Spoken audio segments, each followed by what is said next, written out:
मध्य गुजरात के सबसे बड़े अस्पताल यानी कि एसएसजी अस्पताल से ये बड़ी खबर सामने आ रही है। एसएसजी अस्पताल में मरीजों के परिजनों के लिए एक विशेष सीएसआर फंड के तहत एक निर्माण किया गया है, जिस निर्माण का उपयोग 2 महीनों से नहीं हो रहा है। जी हाँ, करीबन 22 करोड़ की लागत से पावर ग्रिड कंपनी की ओर से सीएसआर फंड के तहत जो मरीज़ हैं उनके परिवारजनों के लिए विश्राम सदन का निर्माण किया गया, लेकिन इस विश्राम सदन की जानकारी ही जो एसएसजी अस्पताल में आने वाले जो परिजन हैं, जो मरीज़ों के परिजन हैं, उनको नहीं मिल रही है, जिसके चलते इस विश्राम सदन का किसी भी तरह का उपयोग ही नहीं हो पा रहा है। इस मुद्दे पर सामाजिक कार्यकर्ता अतुल गामेची ने सवाल उठाया है, जिसमें एसएसजी अस्पताल के प्रशासन की खामी सामने आ रही है। आपको बता दें कि एसएसजी प्रशासन की ओर से किसी भी तरह का इसका प्रचार प्रसार नहीं किया जा रहा है। आपको बता दें कि दीपक फाउंडेशन की ओर से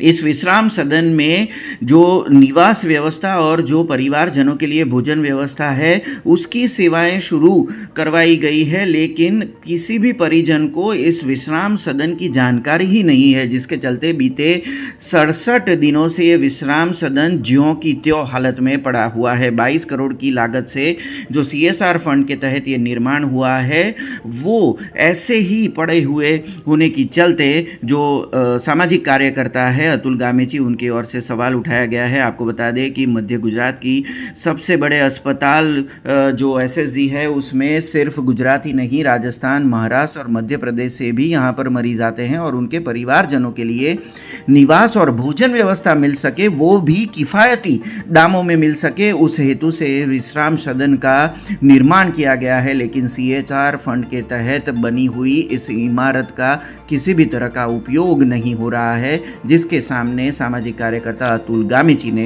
सवाल उठाए हैं। गुजरातની સૌથી મોટી હોસ્પિટલ એટલે કે સર સયાજીઓ જનરલ હોસ્પિટલ।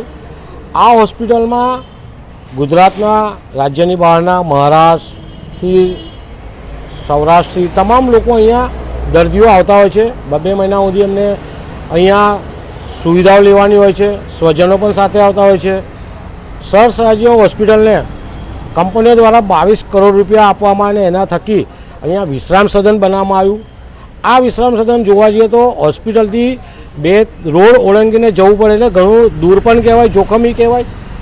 સાથે જે પણ સ્વજનો આવે છે એ સ્વજનો માટે આ હોસ્પિટલ છે, પરંતુ સર સયાજી હોસ્પિટલના સત્તાધીશો, અધિકારીઓ, સુપ્રિન્ટેન્ડન્ટથી માંડીને તમામ લોકોએ વ્યવસ્થિત આનો પ્રચાર પ્રસાર કર્યો નથી, જાહેરાત કરી નથી। સાથે જે કેસ પેપર હોય છે કેસ પેપરમાં પણ આની નોંધ કરે તો સ્વજનો આનો બરાબર ઉપયોગ કરી શકે। એમઓયુની શરતો મુજબ આ વિશ્રામ સદનને ચલાવવા, સંચાલન અને નિભાવવા માટે એક ફિલાન્થ્રોપિક સેવાભાવી સંસ્થા સાથે રોગી કલ્યાણ સમિતિ એસએસજી હોસ્પિટલે એમઓયુ કરવાનો થાય છે।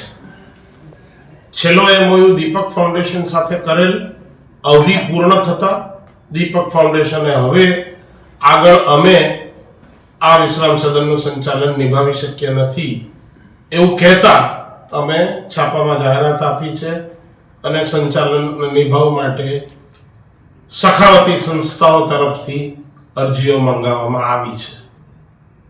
ફક્ત 2 જ અરજીઓ આવેલ। એમઓયુ મુજબ જે સંસ્થાને સંચાલન અને નિભાવની જવાબદારી સોંપી શકાય એ અમુક શરતોનું પાલન ન થતું હોવાથી ફરીથી એક વખત જાહેરાત કરવાનો નિર્ણય લેવામાં આવ્યો છે। આપના માધ્યમ દ્વારા શહેરની, જિલ્લાની, ગુજરાત રાજ્યની આવી બધી ધર્માદા સખાવતી સંસ્થાઓને હું આજે અપીલ કરું છું કે આ એક ખૂબ જ ઉમદા ક્રિએશન છે।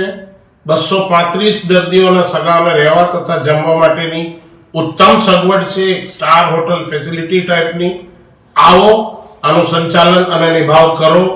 હવે સોલાર પેનલ લાગી ગઈ છે, સીસીટીવી સર્વેલન્સ કેમેરાનું કામ પૂર્ણ થયું છે। આવનારી સંસ્થાઓ માટે ખર્ચ ઓછામાં ઓછો થાય એ પ્રકારનું આયોજન અમે કર્યું છે।